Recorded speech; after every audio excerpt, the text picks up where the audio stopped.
Hey guys, welcome back. Today we're going to do a little Flashback Friday action to one of our favorite trips that we've taken together as a family, to the middle of the Ozark Mountains and just outside the small town of Jasper, Arkansas.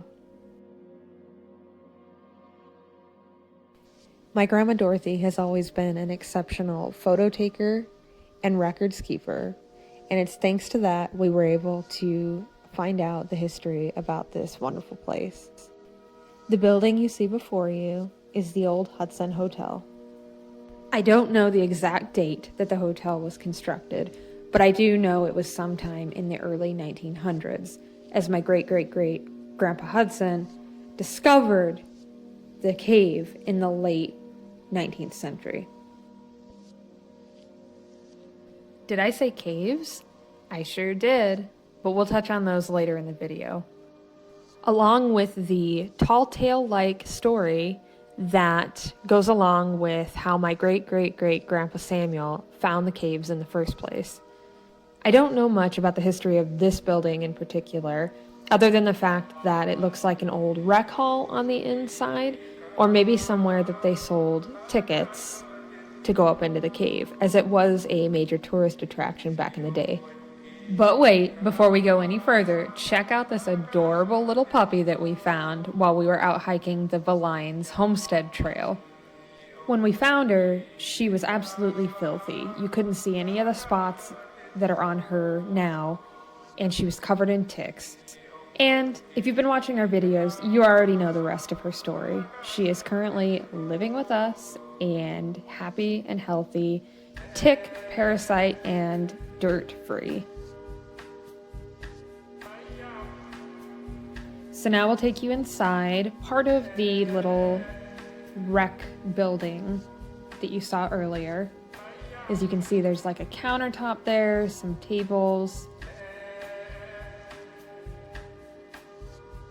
And then from there, we head over to the Hudson Shack. Oh, wait a second. Ryan's having another squirrel moment with the puppy. He absolutely loves her, despite saying we couldn't keep her. Well, you all know how that ended up. She's here home with us.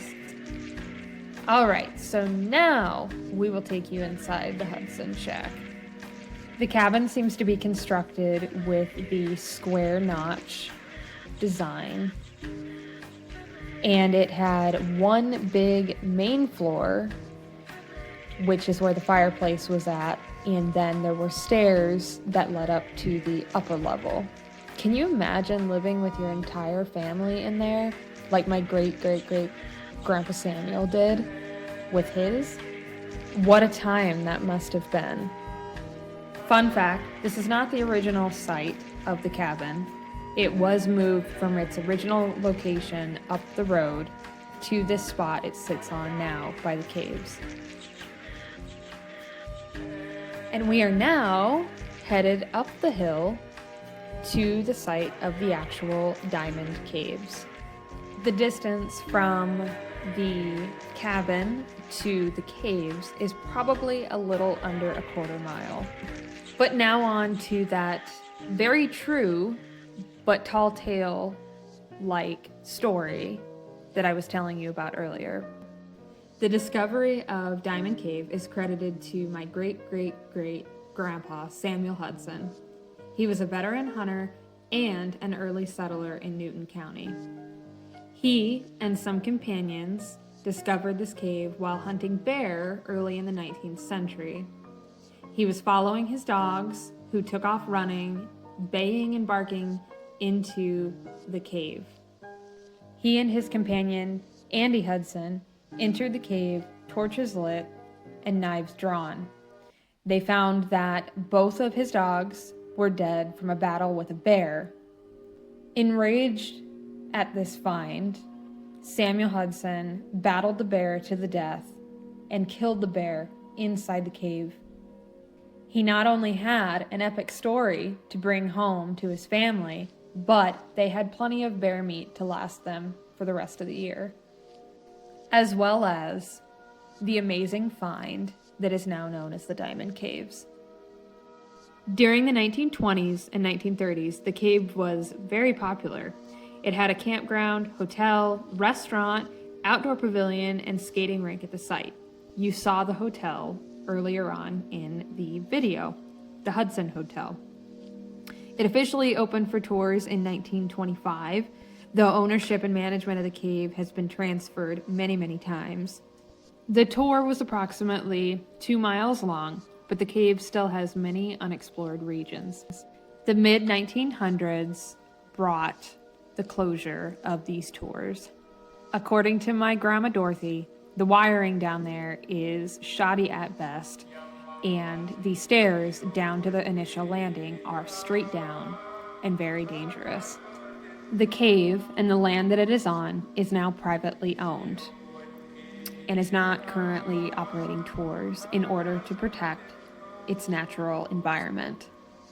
I've included some old photos from my Grandma Dorothy's photo album, as well as a pamphlet from the actual tours down into the Diamond Cave. As you can see, there were many stalactites, stalagmites, and other mineral deposits dripping from the ceilings of the cave.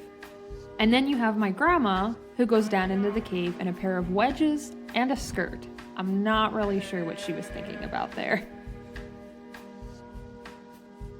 You can see the Hudson Shack in the top right-hand photo there.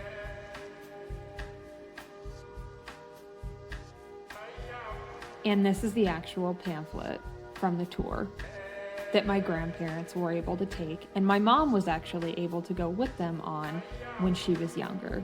Man, I would have loved to be able to go on a tour down there. We were actually allowed on the property by the property's caretaker across the street, and we were able to locate him thanks to the town sheriff in Jasper.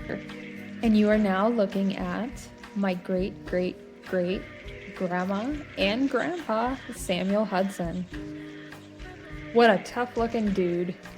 Please remember that the property that the cave and all of the buildings are located on is considered private property, and to not enter into that property without prior permission from the land's caretaker.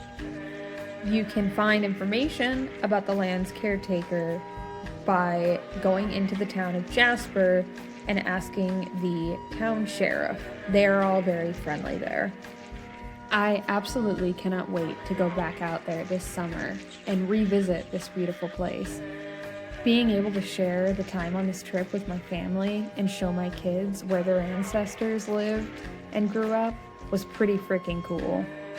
If you'd like to see video of this place during the summer, please subscribe to our channel, as we will be sharing footage from our trip in May. I hope you had as much fun listening to this story as I did telling it to you. Have a good day, guys. Bye.